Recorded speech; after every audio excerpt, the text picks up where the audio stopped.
Welcome everyone, and welcome to the launch of Artizein, Arts and Teaching Journal. It's a 2020 issue, volume issue number 5. I'm Barbara Bickle, and I'm with co-editor Darlene St. George, and we're co-hosting this launch. This is the first of 2 launches, as the issue is large and has 2 sections in it. The second launch will be at the same time next Friday.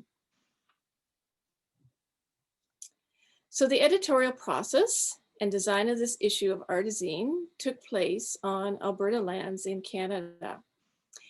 So we invite you, wherever you are right now in your home place, to take a moment to silently acknowledge the ancestors and keepers of the land that you are living on. And I'll give you a few seconds to do that.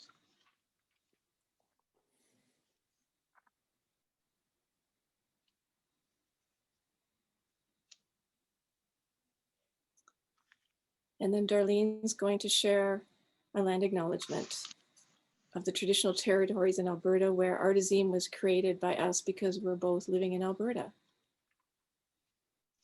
Thank you, Barbara.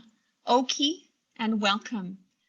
We are on traditional territories in Alberta of many First Nations, Métis, and Inuit, whose footsteps have marked these lands for centuries. In southern Alberta, we are located on Treaty 7 territory of the Blackfoot Confederacy, which includes Kainai, Piikani, and Siksika First Nations. The University of Lethbridge's Blackfoot name is Iniskim, meaning sacred buffalo stone.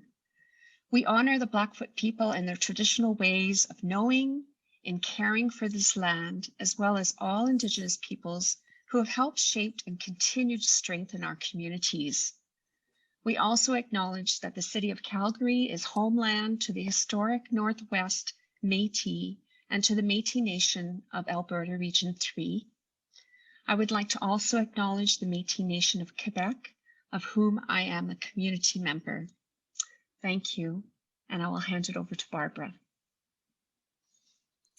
So to tell you a little bit about Artizein, it's an international open access blind peer-reviewed publication produced at Southern Illinois University Carbondale. And the journal seeks to enlarge and shift the current professional domains of visual art, teaching, inquiry, and learning with a renewed examination of what is possible through an expansive interdisciplinary lens that includes not only visual art, but all of the creative arts. The overseeing journal editors are myself, Peter London, and Laurel Fredrickson. This issue was co-edited by myself with guest editor Darlene St. George, and the beautiful design of the journal and the cover that you're seeing there with the raven image was a creation work done by Darlene, and this is the full table of contents that you're seeing here. And I'd also like to acknowledge the 24 dedicated editorial board members that serve as the reviewers of this journal. So I'm going to give you a quick flash of them here. This is also in the journal, and they're located across the US and Canada. And tonight we're delighted to have 18 of the contributors from this issue with us, and they will each offer a 5-minute taste of the 7 articles with the hope that you will spend time reading the full pieces later. After you hear from all the chapter presenters, we will have a short amount of time for questions and comments at the end. And there'll be a chat box for you to put your questions in. And please add specific questions and comments that you have as you're listening to the presenters, and then they'll be curated at the end and we'll address them at the end. We'd also like to note that this is being recorded and it will be made available probably in a few weeks.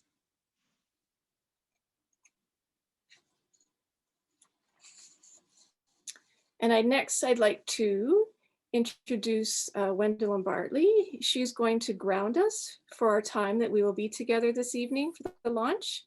And Wendelin is a composer, a voice performer, a sound artist, and writer. And she's going to ground us through sound. So welcome, Wendelin. Thank you. Thank you, Barbara. So just suggest that everyone take a moment to readjust your seating position, put your feet on the ground and take a deep breath. And then I'm going to do some sound. So I just invite you to relax and receive the sound. And and deepen your awareness and connection to the earth.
Sits below you,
Thank you, Wendelin, for returning us to the earth and the waters.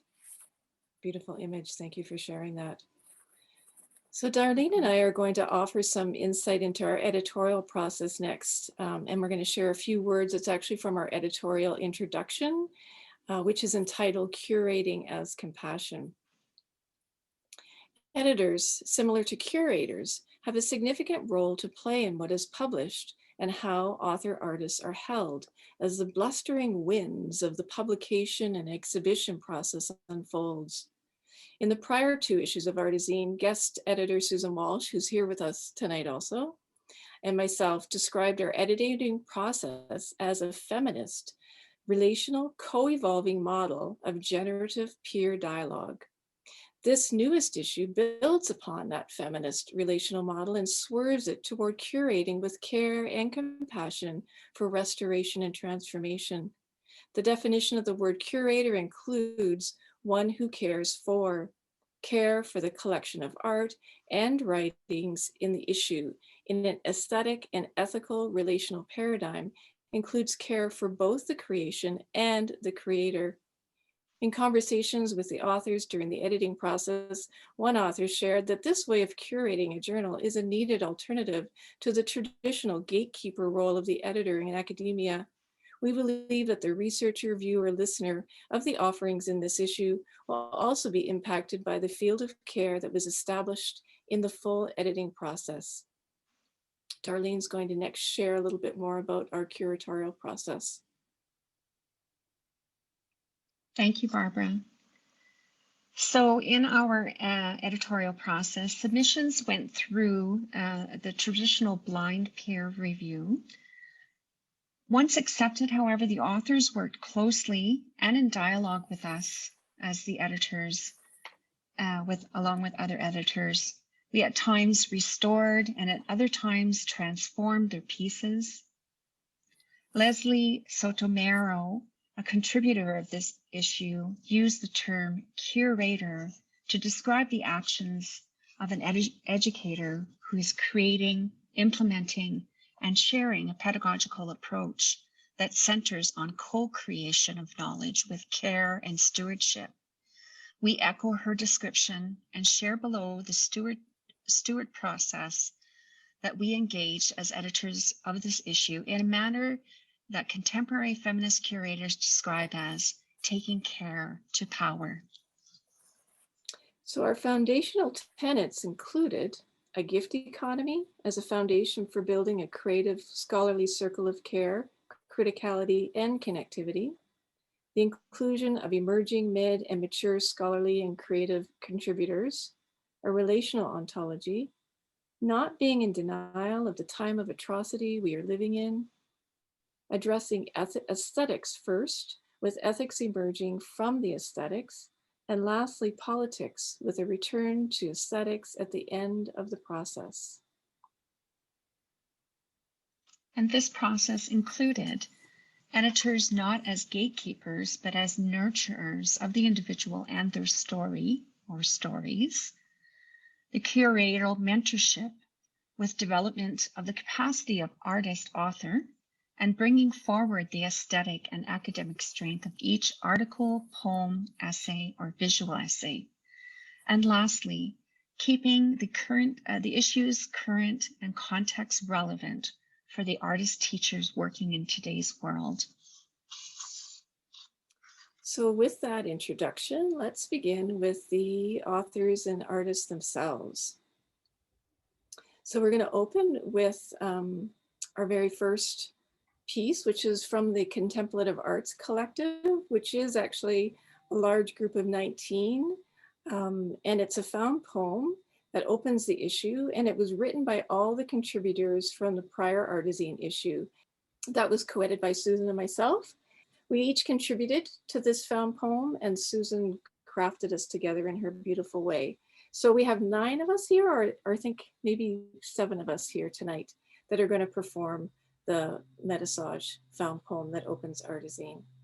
And so the contributors are Susan Walsh, Robin Trail, Ashwani Kumar, Jennifer Marquitas, Celeste Snober, Barbara, Eurico Gillard, Ariana Garcia Fieldini, and Janice Valdez.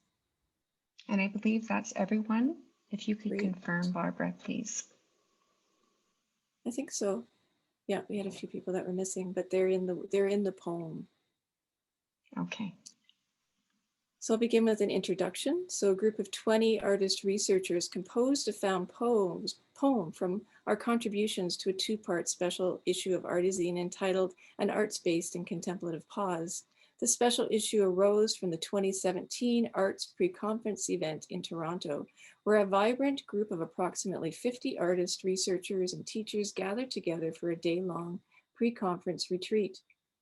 Carl Legel, who is a colleague and teacher for many of us here, was integral to both the retreat and to the vision of the special journal issue. His generosity of spirit resounds, rebounds, guides, and inspires throughout the work. May we continue to cultivate the soil of transformation and change he inspired through his teaching and mentorship, and also his artful and loving ways of being in the world. A time you learned something almost always begins with letting go. Contemplative arts-based practices are like the offering of tobacco into the fire of creation. They create the possibility of a medicine way. I watched the river dwindle and slow, freeze and babble, reemerge and rise once more. The essence lay behind the bend, beyond the visible in iridescent light. Silence, gentleness, wonder, uneasiness, a circle of care. A wonderful, open-minded community welcomed with open arms, hearts, listening, giving, and receiving. Opening to the consciousness of the cosmos, co-becoming, an invitation for others to cross the thresholds. The time you learn something almost always begins with letting go. Water, given by Creator, used by everyone, in everyone. Everyone brought into this world by water. Our visual field is constantly flowing with the movement of celestial bodies. The ever-changing angle of the sun keeps everything fresh. True creativity grows out of meditativeness. Music, just one of its expressions. There is always a shadow beside my eyes, where I see the grace, the color of wisdom in my liminal mind, memories connecting souls to care. Teach us to bloom again towards our own beginnings. A time you learned something almost always begins with letting go.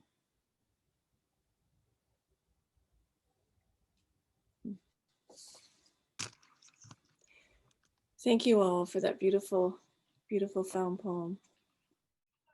Our next presenters that Darlene's going to highlight are Susan Jarofsky, Daniel Barney. Well, welcome. And I want to tell you a story. Dan is here to accompany, but I think I'm going to do most of the talking at the beginning. So I want to tell you a story about a New Year's gift and the whole idea of a gift economy that pays things forward.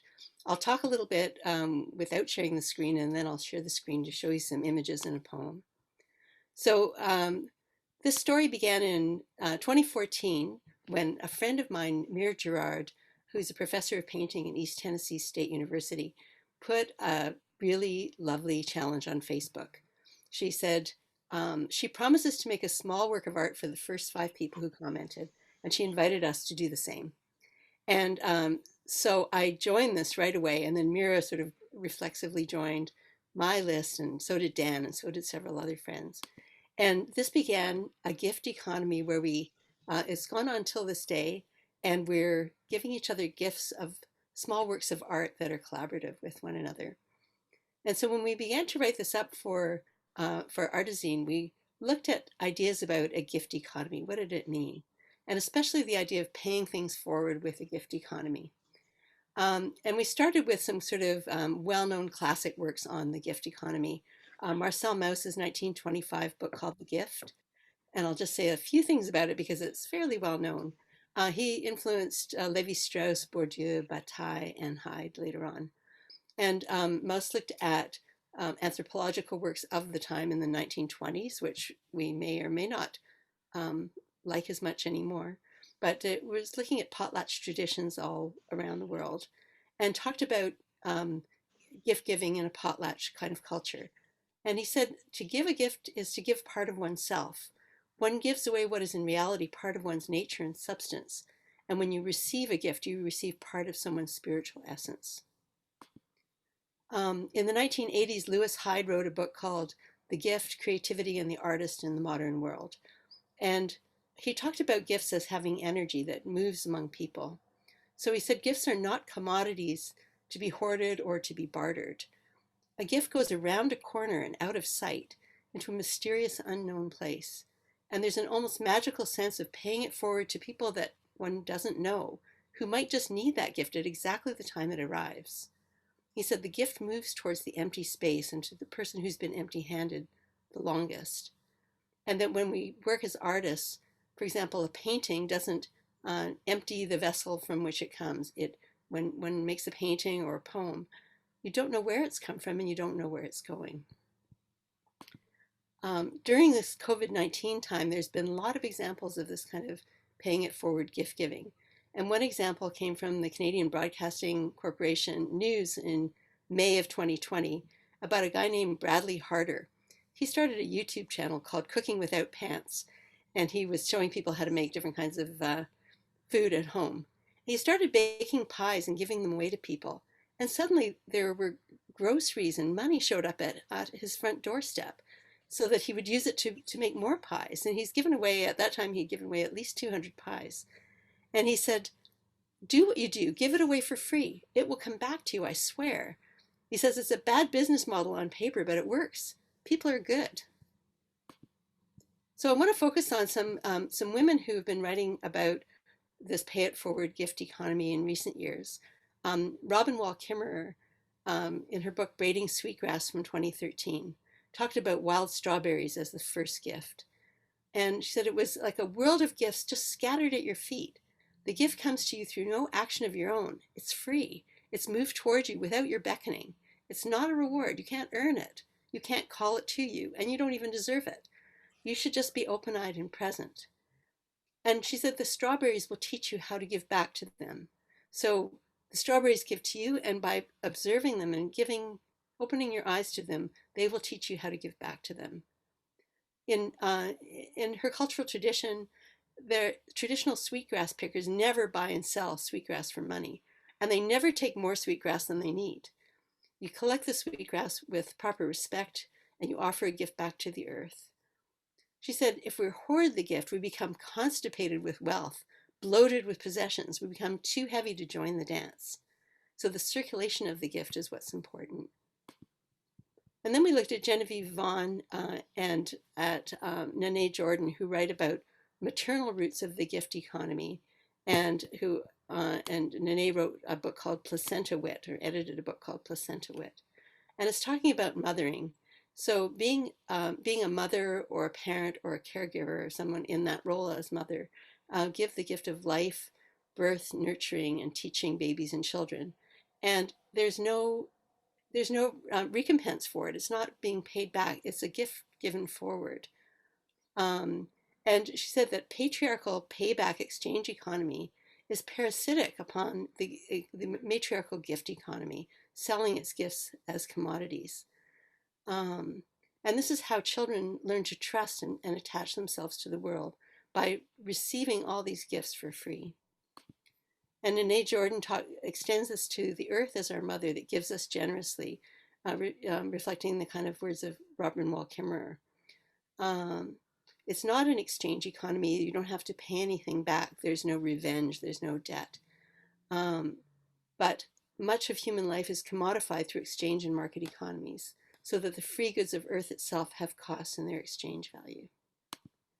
So I'm going to share screen now. So with our work together, our narrative is never completed. So the work that Daniel and Mira and I have done, we don't know where the forward movement and the gifts may go.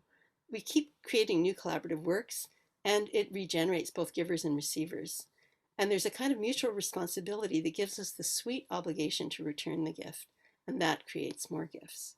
So I want to share a poem and some images. These are images that Daniel made and for a poem that I had written to some earlier images he had made. And the poem brought back to me many things from my own childhood that I hadn't thought of for some time. So I'll conclude with reading this poem. What to Wear, Song for Dan Barney. I will not wear your scared regulations, bored blandness, sad hatreds. Don't mix your patterns, no pink with red, no white after Labor Day. Don't show your underwear, don't show your roots. Act your age, act your rage. But I will wear my heart upon my sleeve, hair wildly wound, colors singing, patterns at play. I will not wear your sad, sad beige. I will not wear your good girl shame, but I will wear the brilliant colors of my joyful age, but I will wear my own true name. I will not wear your fear of scorn, but I will wear glad to be born. I will not wear their hatred of my grandma's grandma, her nose, her hips, her hair, but I will gladly wear the history of love come down the families to me and she and thee. I will not wear the supposed to and must nots and bewares, the how to hides and flaws and cover girls. I will not wear the hate my voice and stupid me and hide. If I will wear invisibility, it will be as an awesome superpower, ghosting, observant as a theater gal, picking the times to notice and be seen. I will not wear your shame, your tame, your money and fame, ambition, success and blame, your sin and your redemption, then sin again, your salvation, your temptation, these are none of mine. I will not wear your smug, your sure, your being right, the thought that what is known, and that one is right and the other wrong, and must be taught by force if it comes to that. But I will wear adventure clothes, children's wonder and surprise, a traveling hat and cape, bundle on a stick, with a gossamer sweater my fairy godma knit, stout boots and a chunk of bread and cheese. I will wear the poems I know by heart, as smidges of another language world. I'll go forth in a humble track, amazed at sunsets, shivering at the wolves, friend to birds and ants and sheep and poor folk on the way, ready to laugh and sing and build a boat and make a hut of reeds and make friends along the ways, and in my small way, save my small bit of world. Thank you. Thank you so much, Susan, for your beautiful words and the gift, and Daniel for your beautiful art images. Thank you so much. Thanks. So our next presenter is Mitzi Chung. Hello. Okay. Thank you. I'm going to share my screen. I hope you can see it. Yes. Yes. Okay. I'm just going to show the screen and read my super short version of my paper. So walking and provoking and making a daily provocation and becoming artists in residence. I went for my habitual morning walk along a trail. There was a small bridge with handrail on which I spotted 5 small rocks. The roll of rocks was barely noticeable, and yet it caught my attention. The provocation in the form of these small rocks inspired me to explore dwelling with material as a living inquiry in a atelier of the forest. I was curious to discover how others would respond to my process of creating with materials contained in the forest, of dwelling and experiencing being in the moment. My walking as an emergent project in a autographical practice were active and ongoing. They therefore required attentiveness to what was yet unknown. So I today explore the specific practice over the course of 12 months in my larger quest to become an artist, a writer, researcher, educator, and ethnographer. So walking is not only a repetitive motion of moving my legs, nor is it just multidimensional body movement. I am recognizing it as also being aesthetic experience that facilitate a new type of art practice.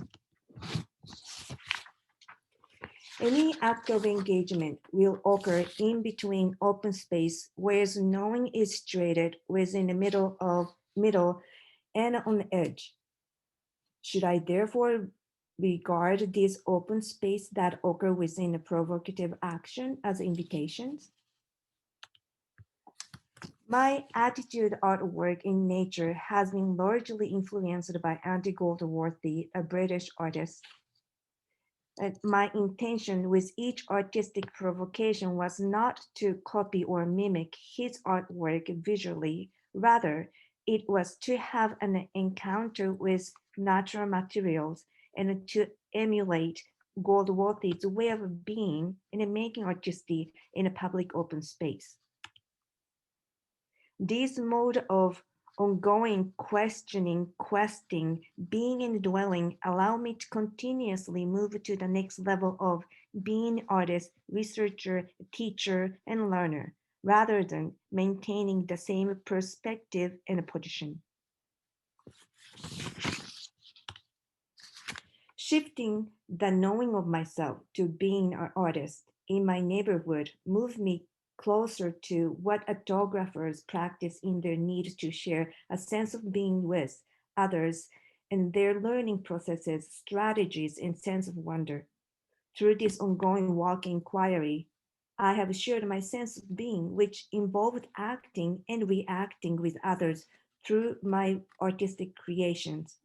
To my surprise, I have noticed both verbal and invisible dialogue between the viewer and myself. As a result of conversation, encounter with others, and in my living inquiry, my understanding of daily provocation has been changing to evocation. My artistic provocation have now assumed the form of artistic invitations as communicable languages or walking propositions. My living inquiry of making daily artistic creations every day help others to rethink the beauty of art making processes and how we artistically live and walk with nature. Making art and writing about it in this project has helped me to relocate myself in a space of in between to create self-strated, interrelating identity that inform, enhance, evoke, and or provoke one another. Last but not least, this living inquiry began to respond to the small rocks placed in my path in the forest, which called me to make art.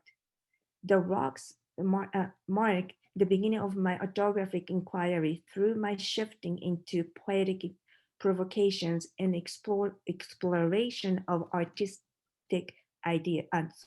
autographic ideas. In sharing this presentation as material-based teaching of autographic experiences and idea for myself, I hope it invites viewer into their own discovery of autographic inquiry. So thank you so much. Thank you, Mitzi. Was that artographic provocation for us to walk more aesthetically in the world? Thank you. Next, I'd like to invite in another Metasage group. And this includes Susan Walsh, Robin Trail, Medwin McConaughey, Gwendolyn Bartley, and myself. It also includes, although not present, Nick Phillips and Jackie Mitchell. Their voices and Metasage pieces will be part of the poem that we're going to share.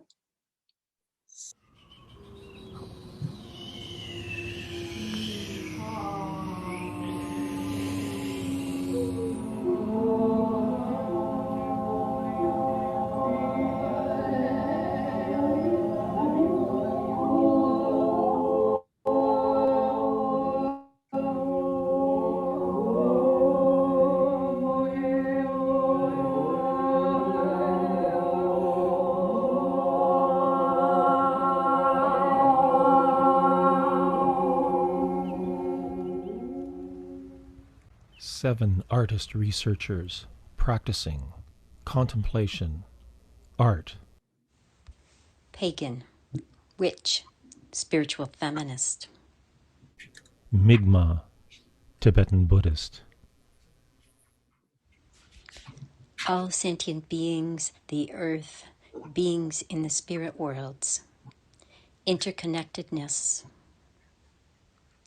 We seven offer this gift of métissage, tender braiding, poetry, photographs, film, paintings, story. Deep breaths, the interweaving of voices. We invite you as co-creator into this living process, together opening spaces for heartful transformation. Contemplate a spinning wheel made completely from bicycle parts, falling apart, reimagining and transforming speed and movement forward into a different reality. All the tangled fibers teased out, transformed, spinning consciousness into awareness. Sacred outlook, ecology as curriculum, Contemplate interdependence, compassion. Everything matters.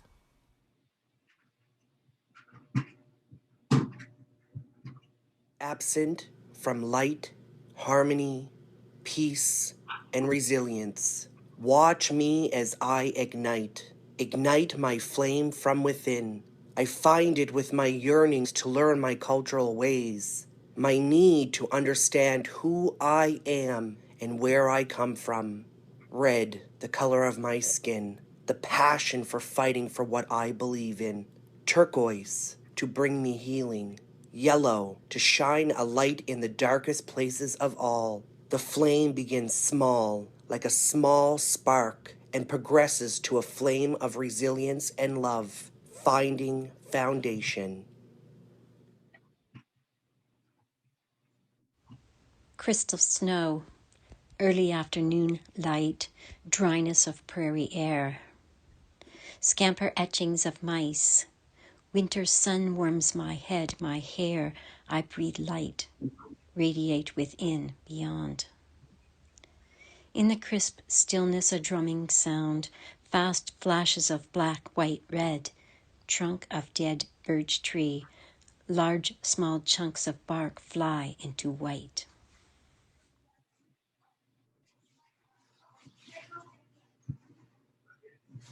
Please be careful now. Cradle this cloth soaked in heart's blood. There is no forgetting, there is no thing to remember. All is precious, delicate, piercing. At once I am playing with my daughter. We giggle, fly. I kiss her and she shines bright. Where did that come from? My eyes are brimming and dakinis flock through the space like arrows to the vital point. Everything gets slightly crazy. Animal tremors dare all fixation and boundary. And then there is rest, held by the earth.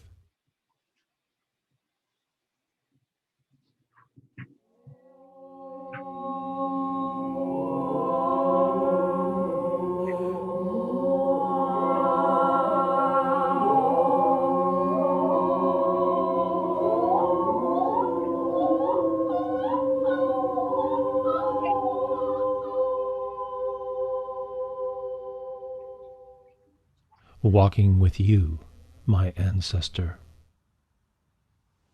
Vibrational currents connect us. Prayer flags magnetize blessings. Flashes of perception invite pause. Empty, luminous awareness without center.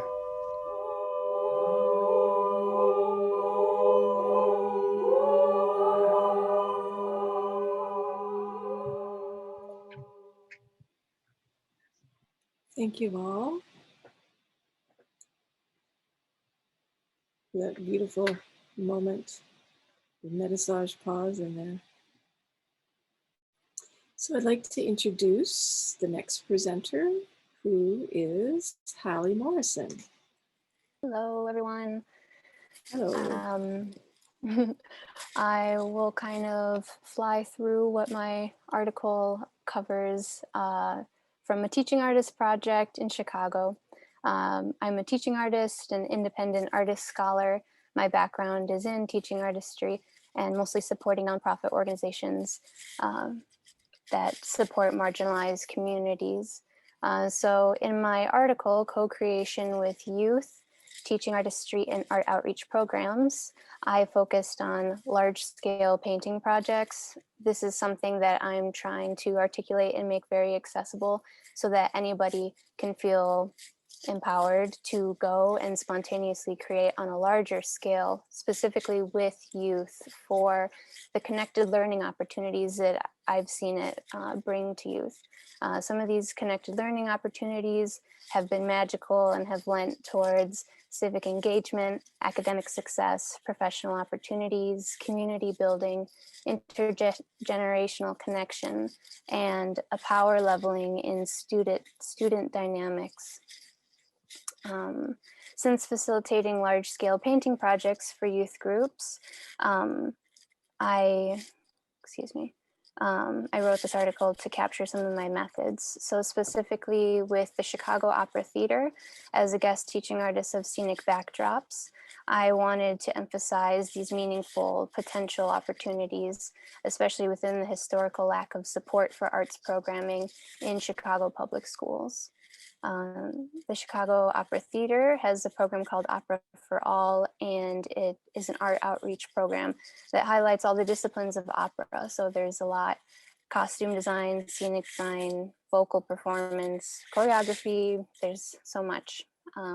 So I'll screen share some of my images and tips that I just wanted to make accessible. This first slide here just represents how important it is to include every student's voice in group projects, even if it's not a large scale painting. Including everybody's voice and creating a composite sketch that represents the whole and is inclusive is so important. And to be transparent with your process, and when representing or trying to represent a group, be transparent with what was included in the design process, what wasn't, why. Extract all these learning opportunities when working with youth. Make worksheets and highlight things that can be directly transferred. In this case, breaking down math and using English language arts in the design process. So focusing on hand-drawn grids to teach measurements, or using expanded vocabulary in class conversation to teach language arts. Pointing out metaphors throughout the creative process and letting everyone have a hand in the infrastructure and the sketching of your communal piece. So this whole experience for me, it was very interesting to view it as a co-creation and to try to articulate that to youth in the context of something completely new to them. So it was a very reflective process for me. In using some of these standardized subjects, math and English language arts, it was very interesting and a connecting experience to work with the classroom teachers and all of the math teachers specifically being interested in something as simple as gridding out your sketch before you scale it up to a large scale, and how they can use more arts-based exercises in mainstream education. So that's kind of some of the process that I break down in my article. But I spent a lot of time in arts-based reflection and writing about this experience. I received a lot of positive feedback from the principals, administrators, and some of the students, because honestly, it was the first time that a lot of students had participated in a project like this. That's why I'm motivated to make it as accessible as possible. Students shared just such endearing things with me and told me such personal things, I think, through the transformative and healing powers of the project. In my reflection, I couldn't help but recognize the special role of the teaching artist as someone who provides artistic and conceptual thinking, problem-solving skills, mentorship to those who are trying this for the first time. I think when students enthusiastically show us their reaction to these kinds of activities, they're showing us their desire for more and for future inspiration and for future guidance. In this project, I realized I really wish to debunk the myth of the artist and the idea of artists being creatively, inherently gifted and more inclined to achieve something in this life. This idea, I think, is dangerous to us as a society, and it's elevated many and created many stars and commercialized art, but has excluded many members of society from the arts, with now a host of people who believe that they're actually not creative. Being a professional artist and a teaching artist is a choice, and that's something I tried to mention a lot throughout this project. That it's a skill that can be learned, and like other pursuits, it has its ups and downs. The complex effort that goes into being a teaching artist emerged in a poem, and I'll quickly read a little. There's a necessary physical endurance to being an artist, to being a creative human. Painful, frustration, ripping away for a finished look. This is suffering. The Band-Aid off that never ends, but still some things are worth doing slowly, excruciatingly. After all the time and energy spent on a project, it's not worth it to rush the finished product. Some sections are easier to pass through because the front and back, both sides of the experiential spectrum, space and time, are consistent, though opposite. And of course, 75% through an experience, everything feels easier. The hand knows the way, the mind shuts up, and the finish line is reached.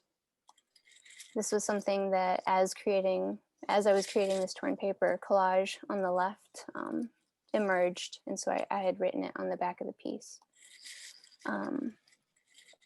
So this was part of my art space reflection in a whole new series of white erase board drawings. And this was, in its own reflection, a realization of another tool that could be used for youth groups. A drawing surface or platform that is not precious and moves away from the pressure and preciousness of institutionalized art. I gathered a lot of quotes from students and teachers, and they all loved the project, and it really highlighted a couple of things. That the experiential shift from their typical school day was critical in giving these novel moments for students to show more of themselves, to feel self-empowered, to explore, and to be inspired. And the student bonding through the large-scale projects and physically working closely together and being in a group felt critical in times of racial tension, when we know the significance of students with diverse backgrounds understanding and respecting each other to be very critical. Overall, this work is very deep and part of my personal passion for me. So it inspired this kind of mission to share this experience, articulate this, and share with other teaching artists to highlight some specific methods, but just to offer an artist-scholar reflection. As guardians and school systems try to respond to the new and rapidly changing needs of our youth, the arts, I hope we can all agree, should be grasped daily as responsive, radical, and healing tools.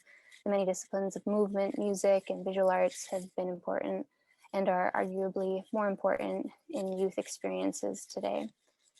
Ideally, teaching artistry can impact how we grow in life and take care of ourselves and be a lifestyle model. Art making consistently reminds us that things are not always black and white. And when we see these lessons being grasped by youth through large-scale community bonding projects, we believe even more in the impact of art and experiential learning. So thanks for listening to that summary. And there's more in the article. Thank you so much, Holly. Thank you. Yeah, so I'd like to introduce Patty Pente. Hi, thanks Welcome. for that introduction. I'm just going to share my screen with you. I taped it beforehand. I've just been finishing my holidays and I had a binge on Mary Oliver, so I'm quite inspired now. So hi everybody, nice to see everyone and take part today. My name is Patty Pente. I'm at the University of Alberta. I'm going to present today some slides and comments from my article.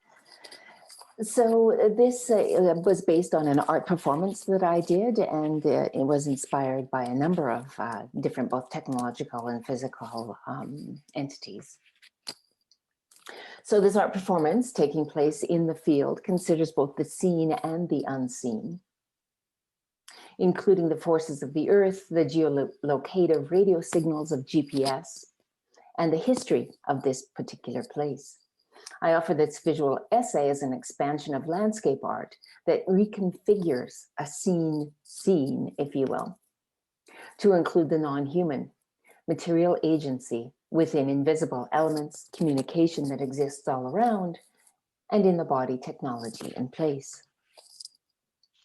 This research is a form of communion among place, human, phone, and earth, And thinking about forms of agency and communication, I use the English language. My computer uses its language of zeros and ones. But what of the earth? The language of the earth in this place is the open space of the unknown. And these configurations of communication suggest a very crowded circumstance when I consider all the invisible, at least to me, forces and waves of interaction.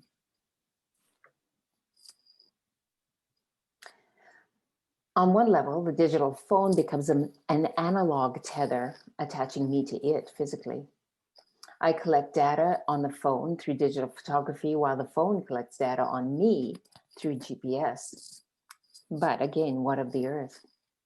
It is more than a background site for this strange conversation. This place is an active participant producing its own myriad forms of data, including sunshine and wind, wheat rustle, bird call, magnetic force. It is all considered data in this visual experiment. Sylvia Batista's description of the versatility and power of performance art resonates. I quote, "Performance offers a laboratory, a prolific theoretical, experimental, and methodological territory, a prolific territory of investigation, which potentially can give access to micro and macro contexts, to inner emotional landscapes and uncharted visibilities, to performative forms of embodiment and imaginative, intuitive dimensions that are otherwise not accessible."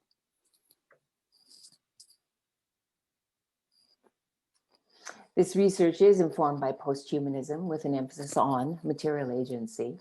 As a philosophical stance, posthumanism positions the human in a symbiotic relationship with entities in the world, living and non-living, including the earth.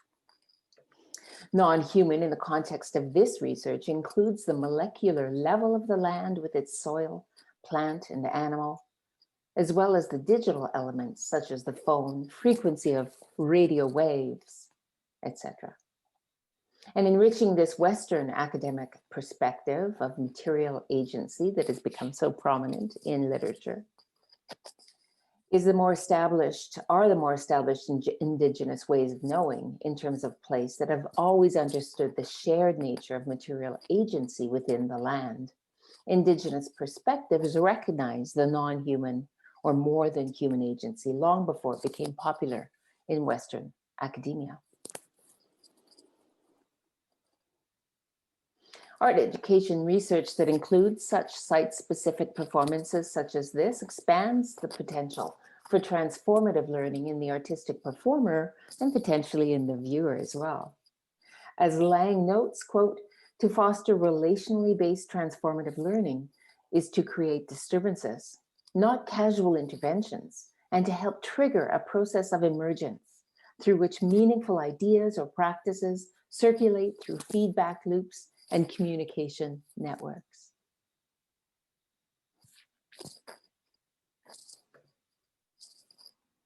As artists and art educators, it is important to dig deeply into the places to appreciate and understand our shared connections in order to open our creative selves to new possibilities for what it means to be alive in this time and place.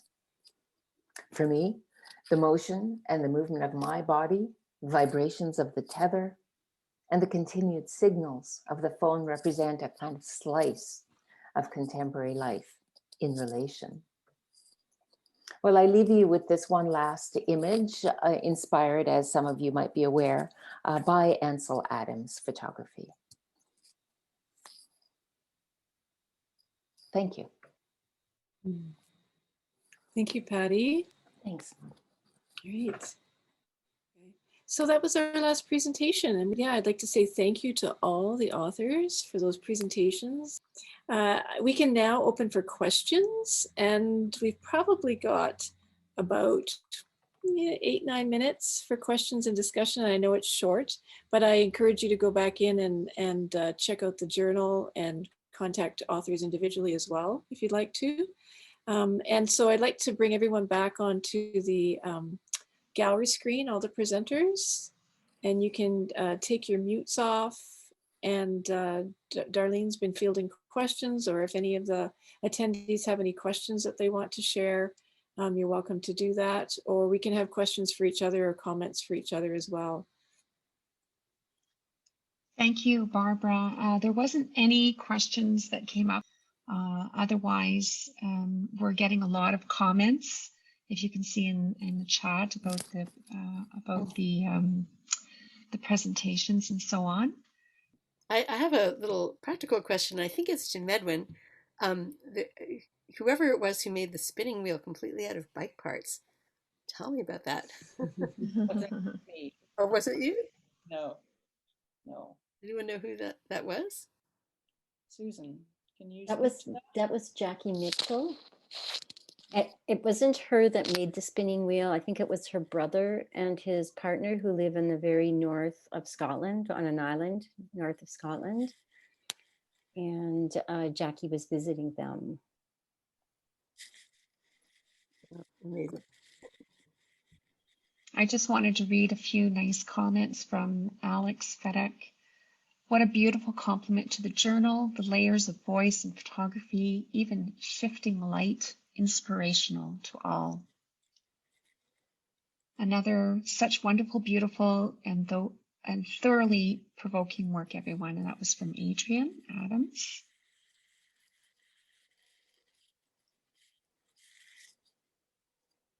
Just putting in some comments here. Amazing presentation, Haley. Thank you. I'd just like to comment that having been part of a group event that then became part of this issue of Artizein, and then to be present here with everybody who had some representation in the issue has been just quite remarkable. It's it feels, I think, doing this launch in this way, Barbara and Darlene, has it's just taken all of our work to another level. And it's really shown how the collaborative process at different levels enhances the creative process and makes the art bigger, if that's the right word. Yeah, it's quite lovely. Thank you. Yes, I feel that as well. Hearing people's voices, speaking their poetry, the expression, the passion in your voices as you're talking about your work. Yeah, I felt that greatly in listening to everyone. Yeah, I think so too. I think it's a really great way of sharing your work, because in a snapshot you can like really share the most significant part, and in this kind of a media where it just creates a lot of impact. I'm going to be organizing a conference soon with a group of colleagues on Krishnamurti, and this gave me like quite a few ideas how to go about it. And just one more thing, I think Artizein is really doing a great job, because these kinds of like this kind of research work is, I don't think it's very common. It exists, but I don't think it's very common. So giving this kind of a platform is just amazing. So congratulations to the editors. Thanks to the editors. Thank you. Thank you, Ashwani. Thanks. I'd like to echo the collaboration, and this feels like another collaboration that we've just gone through, another iteration in our small groups and then the coming together. I also really picked up listening to everyone, because I've spent a lot of time with all the pieces. I really picked up the piece around landscape, and landscape so many multiple ways.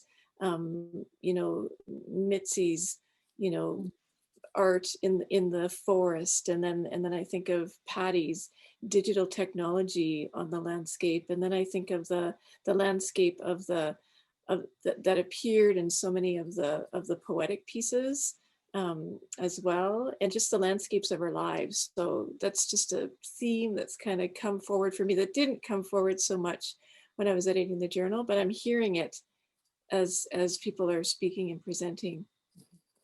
So thank you. I wanted to say also thank you to Wendelin. Your opening was so beautiful to me. I'm trying to control everything right here and I just stopped. Thank you. It was a breath that I needed. Michael has a question about humor. Has it been part of any of these projects? Good question, Michael.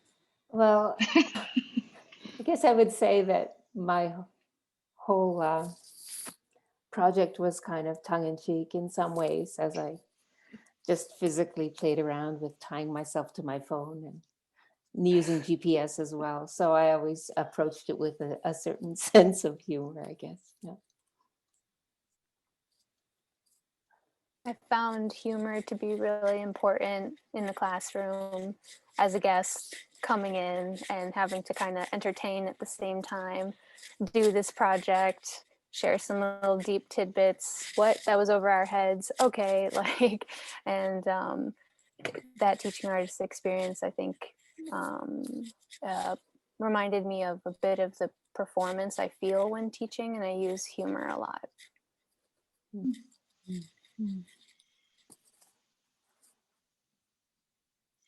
I laugh out loud at breaking points.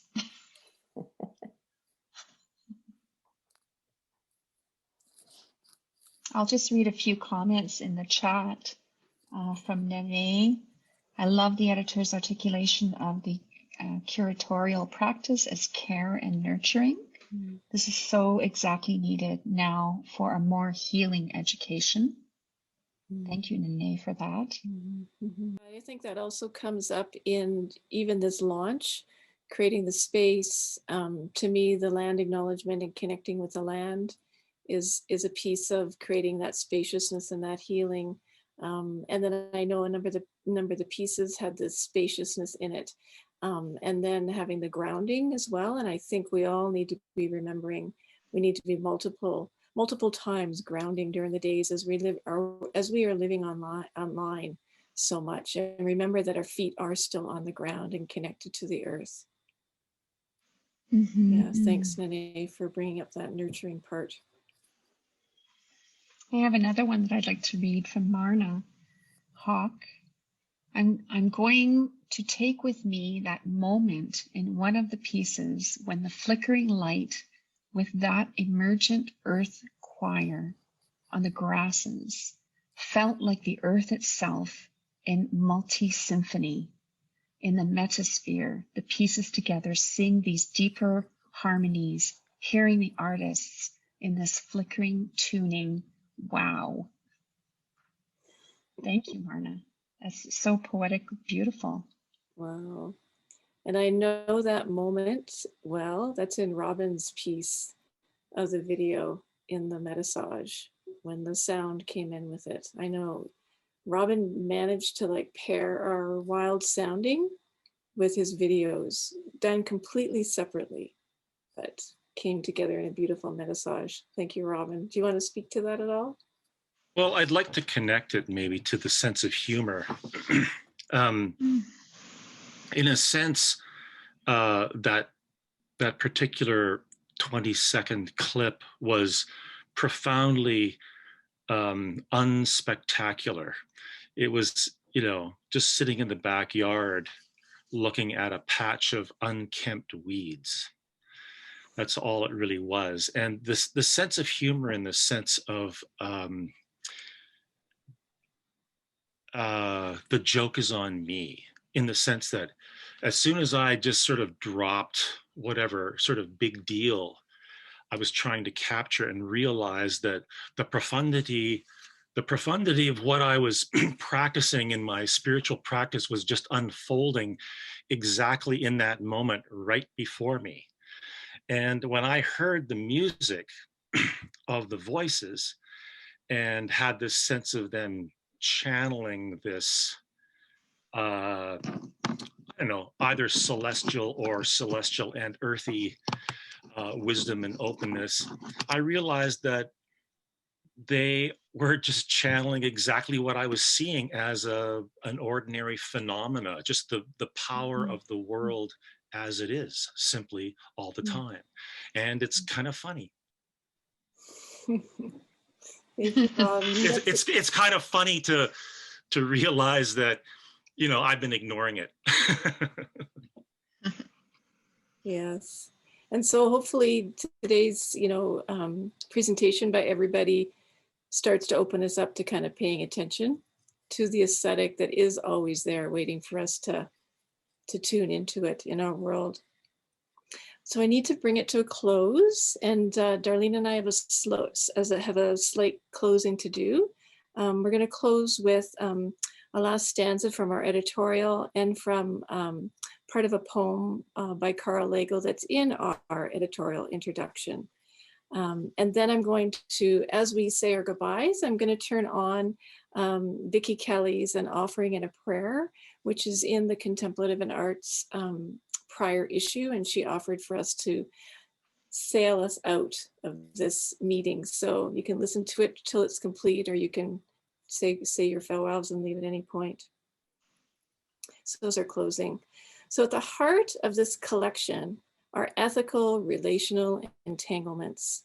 These relationships are not simple, rather they are interconnected, complex, dynamic, and filled with responsibility for community, language, ontologies, environments, the cosmos, and diverse ideologies.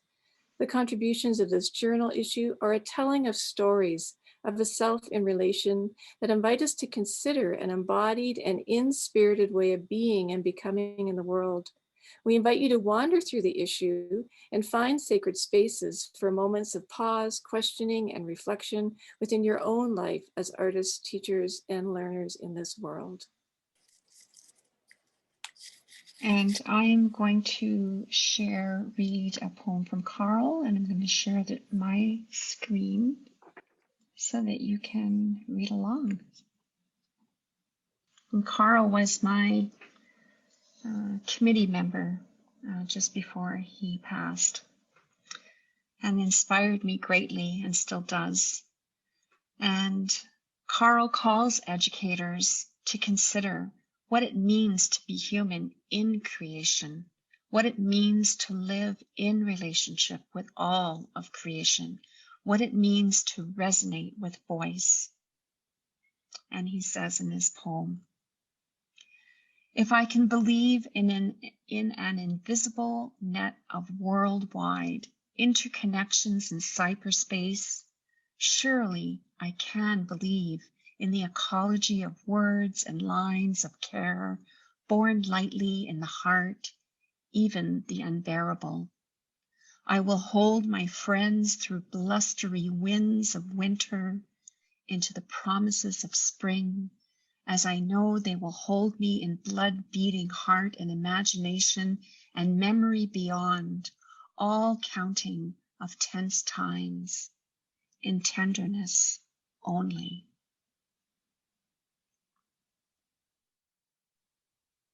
Thank you. Thank you. So we'd like to thank the authors for sharing of their art and writing. Thank you all again. Let's do our waving, our snapping. And thanks to all of you who joined us as attendees and for your comments throughout this celebratory lunch. May we keep celebrating and go online and have a look at it at the Journal Online and see the full pieces. And then Darlene's going to share. And this is the link that was sent out in social. And these are the list of presenters for next Friday. So we're very much looking forward to that as well. And then we were able to put Artizein as an online journal through this process of MagCloud. And you can see here the previous journal. So a hard copy. Yes, hard copy. In print, yeah. And there is the current one down here. This is the link. You would only have to go into magcloud.com and simply do a search of Artizein and it will pop up. So it's very easy to find. Mm-hmm. And I just want to stop sharing my screen for the moment because I want to show you the actual book because it came in just yesterday. Yay! Yay! So it's a beautiful book. It's very thick. And all the imagery is beautifully done. The images are beautiful. So if you wanted to order your copy, you can easily do that. It came in a timely manner. I was very happy about that. So feel free to do that. Thank you all for coming and being part of this. And you're welcome to come next week as an attendee if you're not presenting again. Yeah. And I'm going to share my screen with ease and share Vicky's music here to send us out as we say our farewells.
Thank you to Vicky. Thank you to that amazing flute.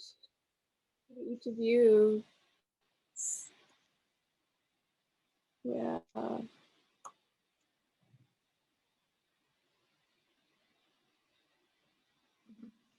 Thank you. Thank you. Thank you.